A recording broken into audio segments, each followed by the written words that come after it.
આજે હું 21મી સદી રબારી સમાજ પરિવર્તન અને શિક્ષણ વિશે મારા વિચારો વ્યક્ત કરું છું, તો એ આપ ધ્યાનથી સાંભળજો. સમય બદલાય છે, દુનિયા આગળ વધે છે, પરંતુ જો સમાજ એક જ જગ્યાએ ઊભો રહે ને તો તે પરંપરા નથી રહેતી, એ બોજ બની જાય છે. સમાજમાં પરિવર્તન એટલા માટે જરૂરી છે કે પરંપરા અને કુરિવાજો વચ્ચેનો ફરક સમજાય. સમાજમાં પરંપરા એ સંસ્કાર આપે છે અને કુરિવાજો સમાજને ખોખલો કરે છે.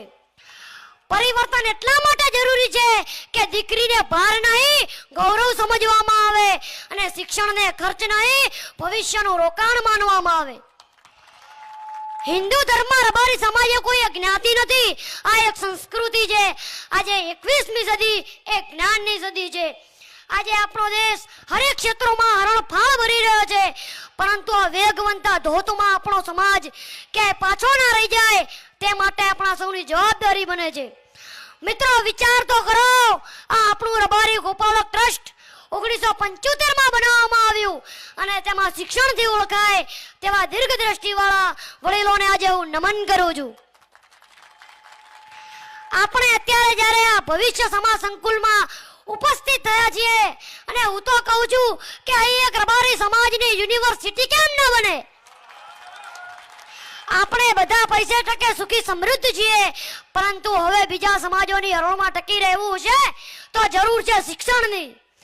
આપણી સામે ઘણા બધા પડકારો પણ છે, પરંતુ પડકારોનો સામનો કરવાની શક્તિ પણ આપણા ખમીરવંતા સમાજમાં છે. આપણો સમાજ થોડા સમયથી વ્યસન, ખોટા દેખાવડા અને અંધશ્રદ્ધા તરફ આડે રસ્તે ચડી ગયો છે અને આ બધી જ બાબતોથી બચવાનો શ્રેષ્ઠ ઉપાય છે ફક્ત શિક્ષણ. આજના યુગમાં વાત કરીએ તો આપણી જ્ઞાતિ ખૂબ જ ભોળી અને રોયલ બ્લેન્ડ માનવામાં આવે છે. એટલે જ એક કવિએ કહ્યું છે કે રબારી નથી ભ્રષ્ટાચારી, નથી વ્યભિચારી, નથી વિકારી, નથી શિકારી, નથી મન ભિખારી, એ જ અમે રબારી.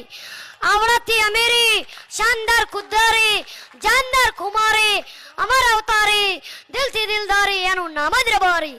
અસ્તુ. જય હિન્દ, જય ભારત.